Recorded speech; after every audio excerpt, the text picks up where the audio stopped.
مرحبا بكم في قناة هل تعلم الرياضية؟ لفت البرتغالي جورجي جيسوس مدرب فريق مصر الأول لكرة القدم إلى تضرر متصدر جدول الترتيب من ضيق الوقت بين المباريات، كاشفا عن اعتزام النادي إجراء بعض التغييرات خلال فترة الانتقالات الشتوية.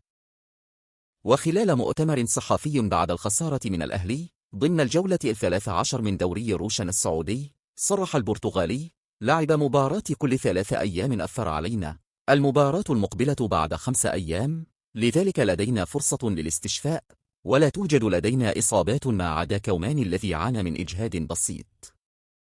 ووصف جيسوس الأهلي بأنه فريق محترم دفاعيا، وأوضح: لم نظهر بالشكل المطلوب، باغتنا الأهلي بالمرتدات وأحرز هدفين، عدنا قبل نهاية الشوط الأول، لكنهم أحرزوا هدفا من كرة ثابتة مما صعب علينا اللقاء.